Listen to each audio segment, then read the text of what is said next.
John Hewitt, thank you for coming on the Inner Edison podcast. My pleasure. Sound like the cops are coming to get you there for a second. They were right behind me. What are you going to do? All right. A lot of people might not know you or know you because depending on where they are, but you started in the tax industry, right? And you created you had your own company and then was it bought by Liberty or did you change the name? I don't know the whole story. Well, I owned and I founded I founded Jackson Hewitt Tax Service. Right. And built it for 15 years, public company, sold it for $483 million. And then I started Liberty. Well, did you have a 5-year? So a lot of people don't understand when you go to sell a company, normally they give you a 5-year no compete. Did you have the same thing? I had 3-year non-compete, but fortunately for me, the 3-year non-compete didn't cover Canada because Jackson Hewitt was never in Canada. And having grown up in Buffalo, I knew the Canadian tax system. So we opened Liberty Tax in Canada for 3 years before we came storming back into the United States. Yeah, you kind of sound like Wynn, where his wife owned the casinos when he sold everything. She bought the new one. Yeah. Many examples. Yeah. So starting was it easier the second time around? Or was it there was just different things? Because a lot of times people don't understand when you start a business, and we talked about before we went live, usually it's 15 plus years of, working on it before you have success. Is that kind of what happened to you the first time around or? Well, what happened is I was successful most of the time. We faced once or twice we almost went bankrupt, but other than that, it was 15 years of continuous success. But the second time now. Hold on. Before we go there, back to the almost bankruptcy. Okay, sure. Was that a self-inflicted or government inflicted? What I mean by that is I'm in the mortgage industry. And our interest rates went up 5% in a matter of 6 months, which destroyed our, the existing home sales because of the low interest rates, everything else. And so our whole industry was torn apart, and it was because of inflation that was caused by a government intervention. I had one of each. In 1988, we overexpanded.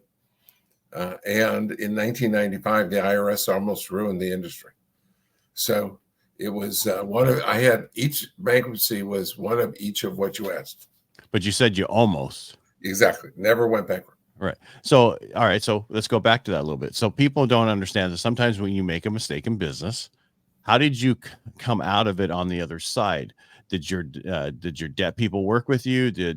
How did you do that? That's not easy. A lot of challenges is how you deal with adversity and what hits you. That's overcome that to become successful. Yeah. And again, each case was different. Start the first one. In 1988, when we almost went bankrupt, we had challenges from our debtors, and we had to lay off employees. We had to cut most of the employees we kept most employees. We had to cut their pay in half and to get to the next tax season. So the good news or bad news about my industry is it's a treasure at the end of the rainbow that every tax season is your harvest. And so everyone had to tighten their belt from April 30th until January. But we made it through that. And you have to go to your vendors and they're not happy. And you have to tell them, I just can't pay you now. I can pay you in payments and I'll have it all paid off by tax season. So that's the good news in my situation is it only took 8 months to be able to pay them all back.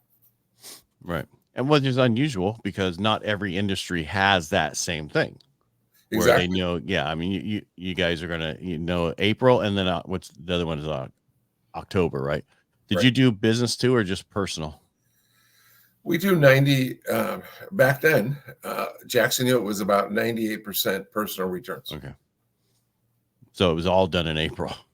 Yes. Yeah. Yeah, we're very busy for 4 weeks of the year. And the rest of the time is just getting ready for those next 4 weeks, right? Exactly. Yeah. All right. And the second time around, was it the same way? You went back to all your creditors and just said, "Hey, we don't." All right. The second time it caused immense adversity because it would take a long time to explain what happened, but essentially the IRS held up refunds of a third of our customers for 10 weeks.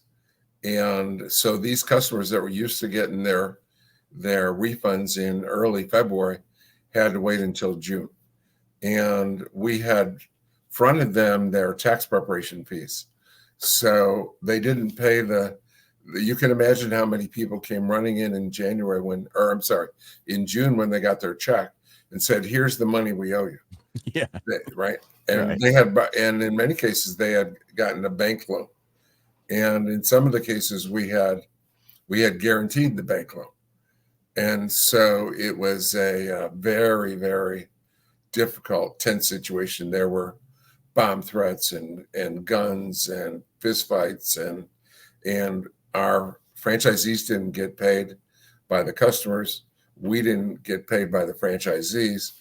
So it was, and then our venture capitalist that was on the board of directors, he decided to try to steal the company as we were in a very weakened condition. And so he tried to buy the company at $2 a share. And we were able to fight him off and get the bank to lend us the money. And 2.5 years later, we sold it for $68 a share. Wow. So just in 30 months, we were able to sell it for 34 times what he tried to steal it at. So it was an internal civil war. And in that civil war, I had to leave as CEO to be able to, for the venture capitalists would not sign off on us getting a simple line of credit from the bank. So I had to agree with him that I would leave the company after one more tax season in order to save the company. Wow. So what people don't realize, there's a lot of challenges out there when you start a company, stuff that you have no idea that's going to come and hit you, and you have to be willing to go get help or whatever you need to do. I want to go one more back if you don't mind. So when you started your company originally, was the plan to grow it and franchise it and all that, or is that something that came after the fact? Well, the growth came first. The franchising came second. And when we started, we had bought 6 offices from Mel Jackson's widow. H&R Block had 9,000. And I boldly proclaimed our goal to grow from 6 to 9,000.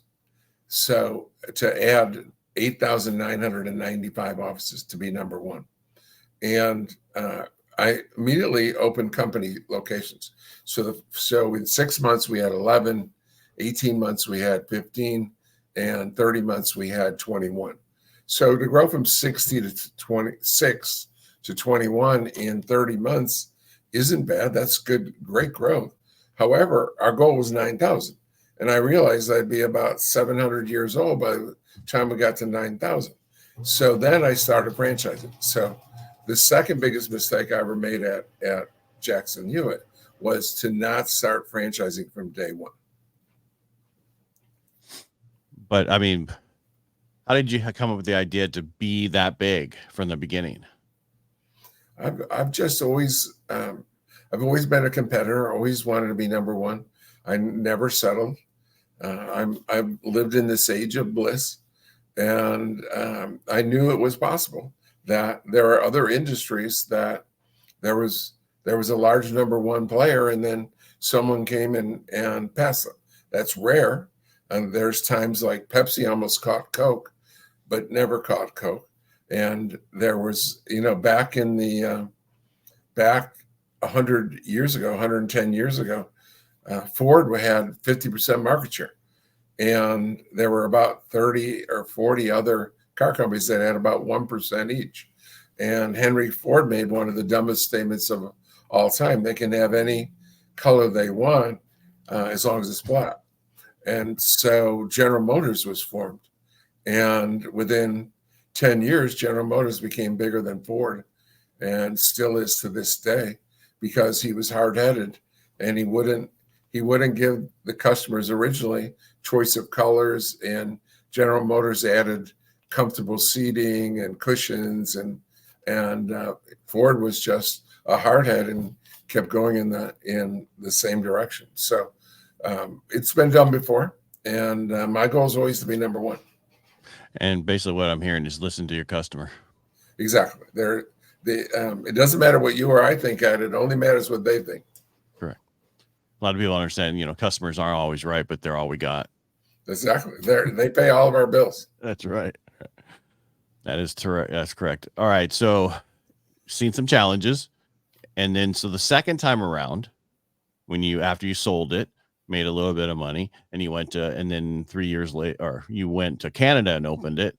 Where are you located? I've always been in Virginia Beach since 1983 when I bought Mel Jackson. Okay. And before you buying Mel Jackson, were you in the tax industry? I was with H&R Block for 12 years. Wow. And so you knew everything they were doing wrong. Exactly. And so you said, I can do this mostly better. They did right. 95% of things they did right. You only have to do a little extra to be a differentiator to beat them. How did you start how did you buy the company that you bought to get going? Was it what did you know the people? Did you go for bank loans? I mean, how did you save? How did you get to that point after 12 years?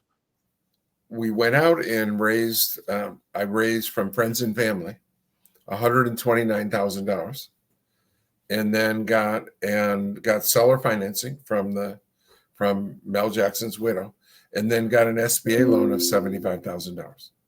Okay. So you recommend, by the way, that company, that $129,000, or that turned into a $483 million company. Right. And the people you borrowed it from were happy, right? Everyone was happy. All right. So you started the company again, and you went to Canada with Liberty, and for 3 years. And how did you do? What did you do differently the second time around? Or did you? Well, I did.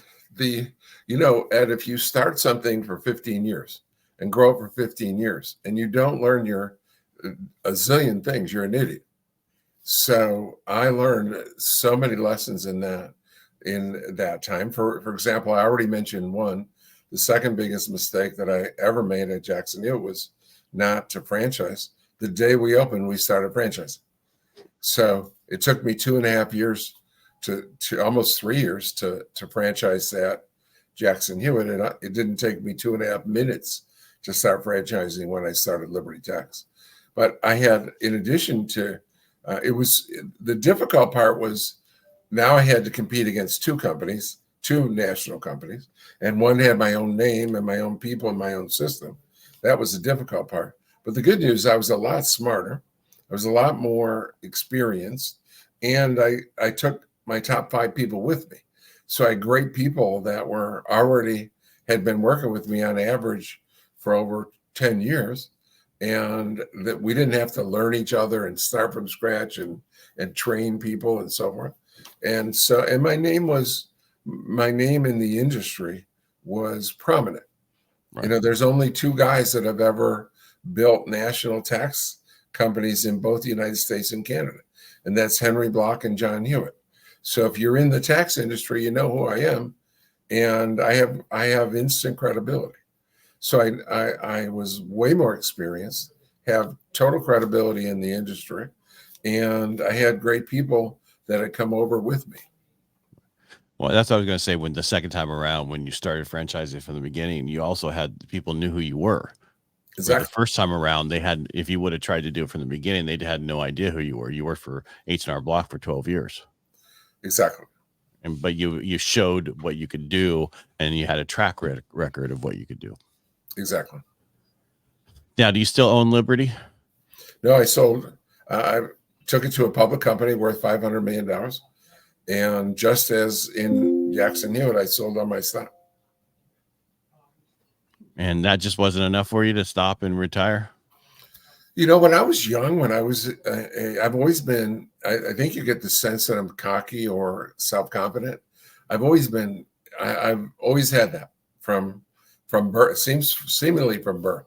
But if you met me in middle school or high school or college, you'd say this guy's, wow, he's amazingly confident. So I've always had that huge belief in myself, and I knew I was going to get rich. I didn't know how.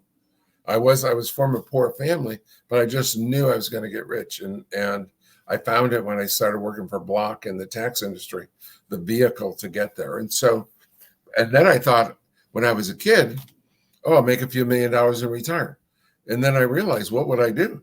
Right. There's nothing as much fun as changing people's lives. I brought in over 5,200 franchisees who had 250,000 employees. And I've changed tens and tens of thousands of people's lives. And there's nothing that I do that's more rewarding than that. And my legacy will be having changed tens of thousands of people's lives. So they got to kill me to stop me. Right. And now is the name of your company Loyalty Brands now? Yeah, Loyalty Brands. Now, instead of having just one franchisor like I had at Liberty and Jackson Hewitt, now I have 8 different franchise companies.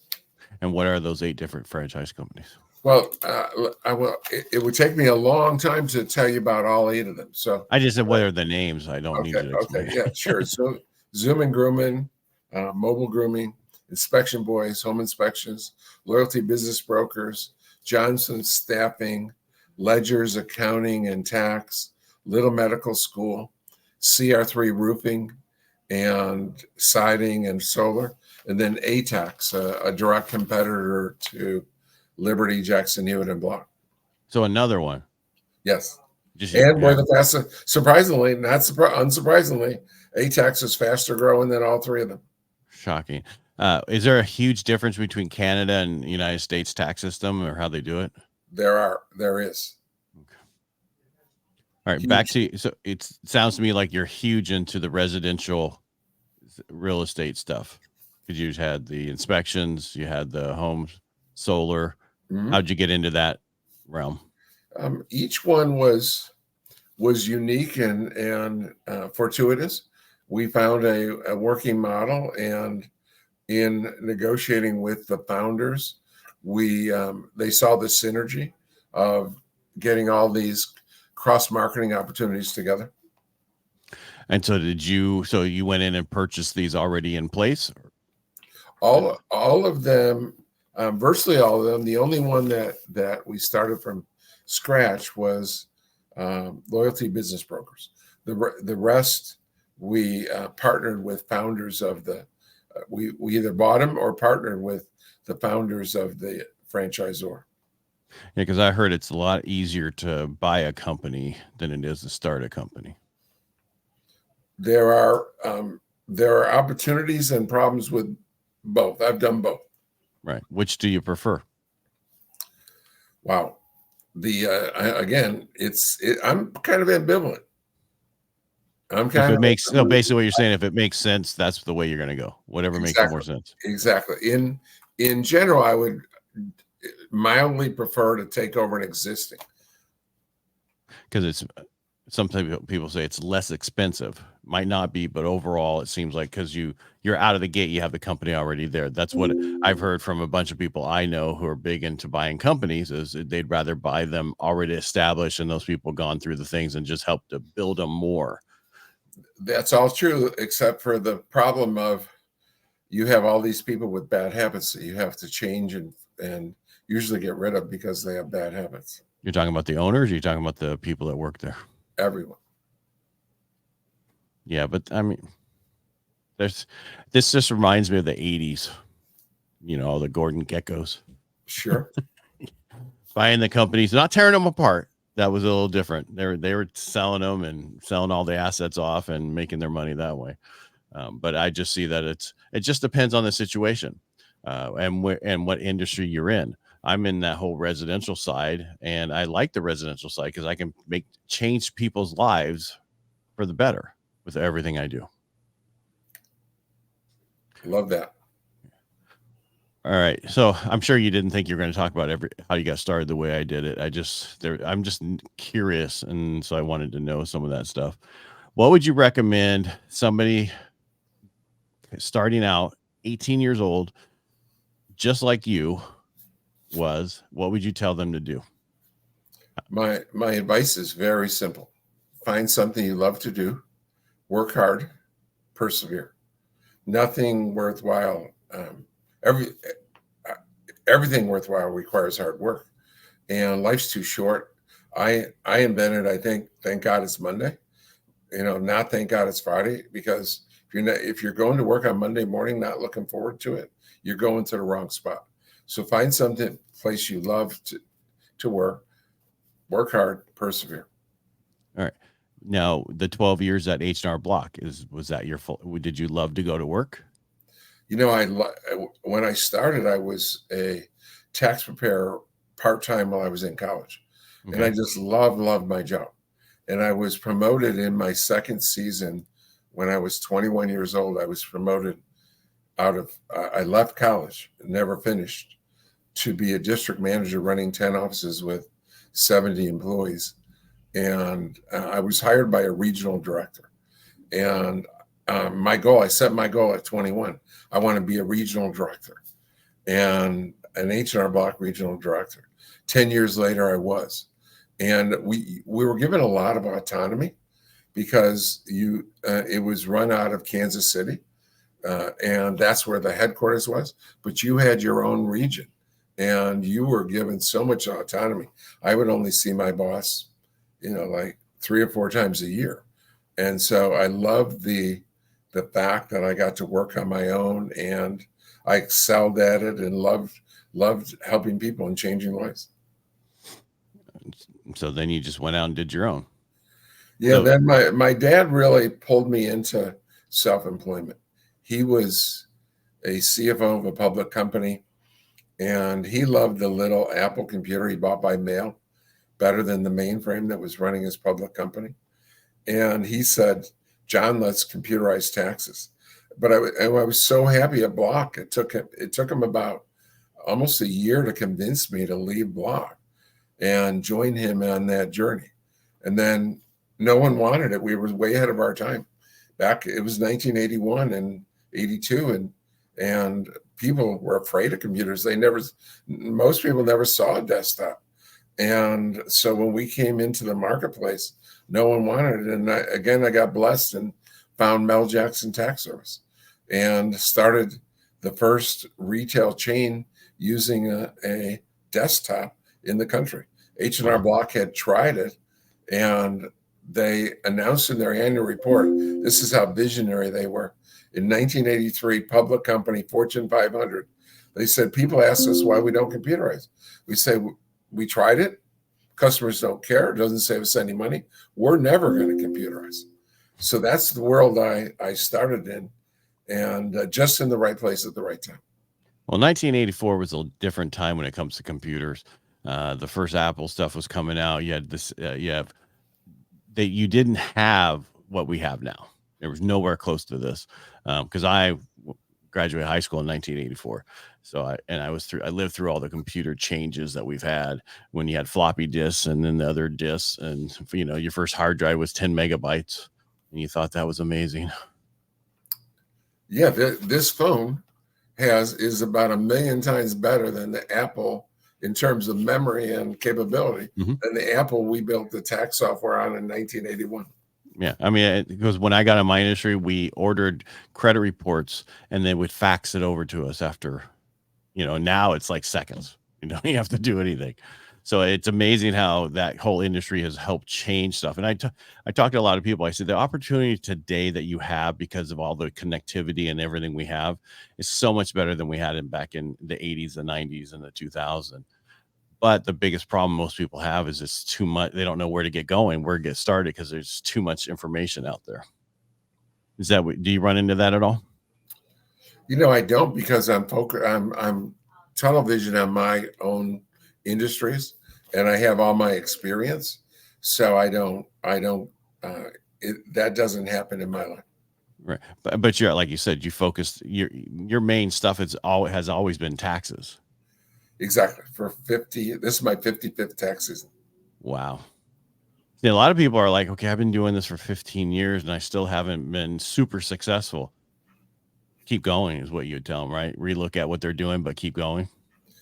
Well, Depending on, I mean, two parts to that. One is you got to keep improving. I'm fanatically committed to improvement. And the second thing is you have to persevere. anything you would go back and do differently? There's thousands of things I would do differently, but I don't waste any time thinking about what if I had done that, because it doesn't matter. I'm right here.